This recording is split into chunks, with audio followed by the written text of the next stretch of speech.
২৫ বছরের বাম আমলের দ্বিতীয় এবং শেষ মুখ্যমন্ত্রী ছিলেন বুদ্ধদেব ভট্টাচার্য। ইতিমধ্যে আমরা জানি যে আজ সকালে 8:20 প্রয়াত হয়েছেন প্রাক্তন মুখ্যমন্ত্রী বুদ্ধদেব ভট্টাচার্য এবং ইতিমধ্যে তার সেই প্রয়াত বুদ্ধদেব ভট্টাচার্য দেহ নিয়ে কিন্তু এগিয়ে যাচ্ছে গাড়ি মূলত ইতিমধ্যে পিস ওয়ার্ল্ডের দিকে, যেখানে কিন্তু আজকে তাকে রাখা হবে এবং তারপরে কাল সকালে কিন্তু তার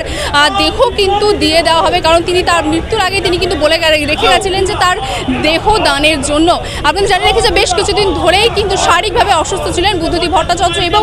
কাল রাতেও তিনি কিন্তু শারীরিকভাবে অসুস্থ ছিলেন, কিন্তু তারপর পরিস্থিতি সামাল দেওয়া গেলেও কিন্তু আজকে সকালে আবার অসুস্থ হয়ে পড়েন তিনি এবং তারপরেই কিন্তু প্রয়াত হন প্রাক্তন মুখ্যমন্ত্রী বুদ্ধদেব ভট্টাচার্য। 80 বছর বয়সে নিজের বাসভবনেই কিন্তু তিনি মারা যান এবং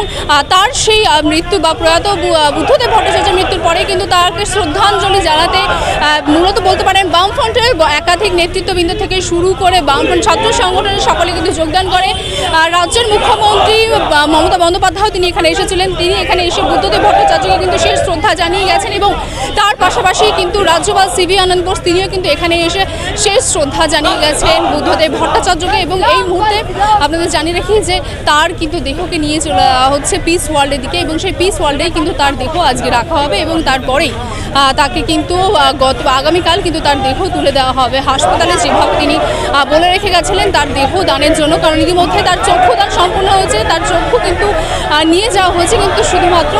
তার দেহদান প্রক্রিয়া কিন্তু কাল সম্পূর্ণ হবে এবং সে মতোই কিন্তু তিনি যেমনটি বলে গেছেন সেমনভাবে কাজ হচ্ছে এবং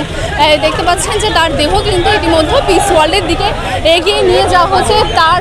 পাশাপাশি বামফ্রন্ট বাম সমর্থকরা যেমন